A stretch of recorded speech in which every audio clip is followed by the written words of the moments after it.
guys, it's Christy. Today I wanted to talk to you about resistance. How do you know that you're experiencing resistance? Throughout our exercises and the days that we've been working together, you may have seen or noticed in yourself what we would call resistance to thoughts and phrases and things that I'm asking you to do. For instance, if you were to write the statement, I am perfect, or I am good enough, or I'm an awesome mom, or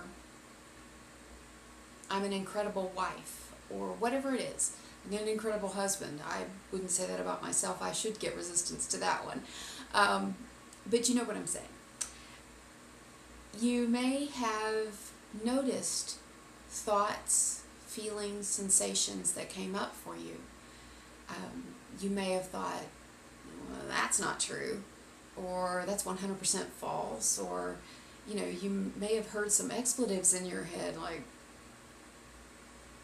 fuck, that's not true. Either way, whatever it is that came up to you that tells you that that's not true, that's not correct, you are not what you say you are, that's resistance. That's what we're talking about. And it's this resistance that's going to keep you stuck, trapped, and held back from having what it is that you want. And so today I want to go over with you a couple of ways that you can handle your resistance. Most people, when they experience resistance, push against it. They try to push it out of their minds because it doesn't feel good.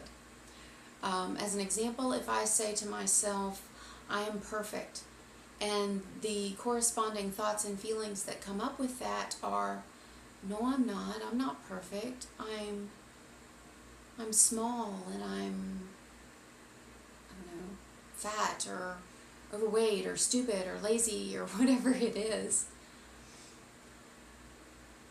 that makes me feel bad, right? Because I'm holding myself apart from what it is that I want. I want to be okay. I want to be good enough. And when I think to myself that I'm not, I generate negative thoughts and feelings inside me. One of the easiest ways to handle these kinds of resistances is using the same techniques we've been using throughout this series already. And that's, instead of, let me just give you an example. So if I'm talking about I'm good enough, and for me, let's say my resistance to that is a 10. It's not true.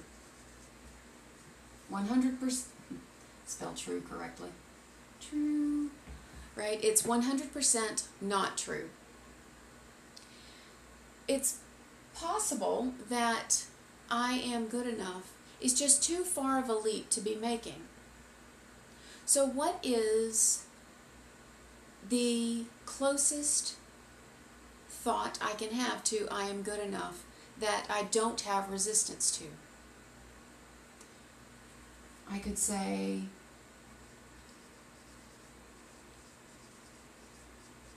I'm sometimes good, right?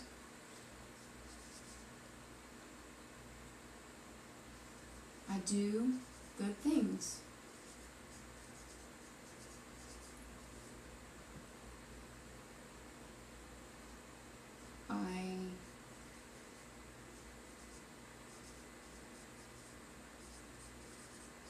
I try to help others. And these are just positive aspects about me that I can focus on, right? They are not the full-on belief of I am good enough, but these will provide a starting point at which I can start to make progress. Let's say that, I think I may have used this metaphor before. If I'm currently in North Carolina, if I'm trying to get from North Carolina to Dallas, I cannot, at least not now in this day and age, I can't, beam myself up and, instantly transport myself to Dallas. I have to pack my bags. I have to get in the car. I have to, either take the car to the airport or, find the map and drive to Dallas. And even getting to Dallas, from North Carolina, there are multiple roads that I can take. And that process takes time. Even if I decide not to drive, I still have to go to the airport, sit in the terminal, wait for the plane, get on the plane, fly in the plane, land, wait to get off, right? And there's still a process. And there are other, tools that we can use, and, I have lots of other videos that go into the tools and tips and tricks that I use. But this is for you heavy-duty thinkers that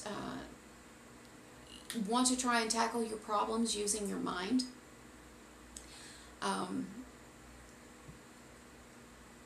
This process will get you closer to feeling better.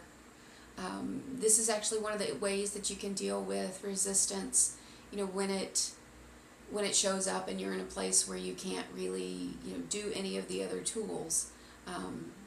There are other tools and tips and tricks that you can use to attack your resistance. If you have certain memories or experiences that prove to you, I keep pointing up here, but it's not here. Let me put it up here so I'll have something to point to.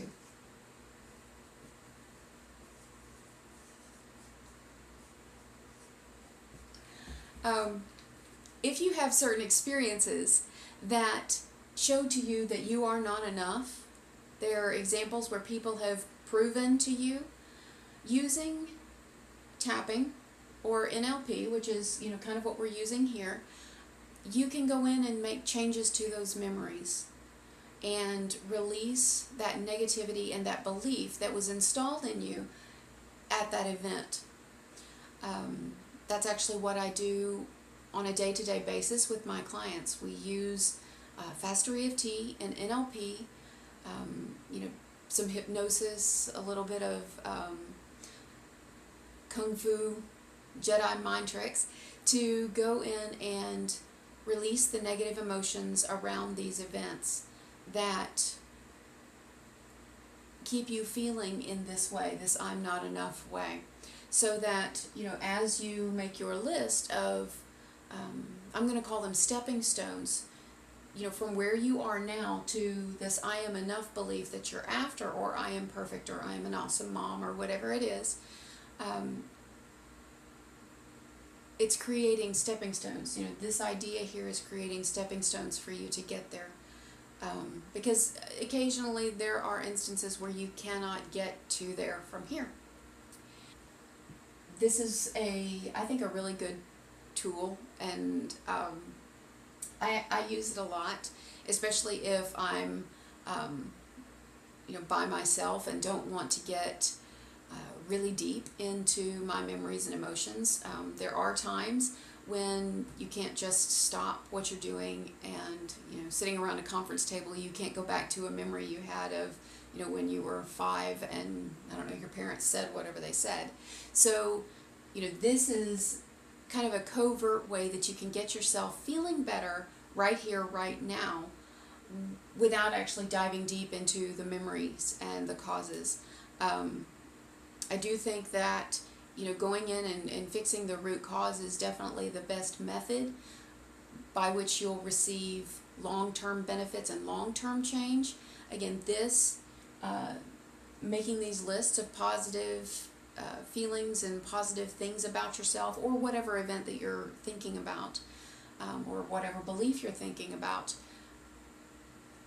this will help you make progress until you have time to dive deep and get into the meat and potatoes of what's really bothering you, or until you can get with a practitioner and get the help and guidance you need to get through this. Again, I hope this has been helpful. I'd love to hear from you. Let me know if this is helpful for you, and I will talk to you soon.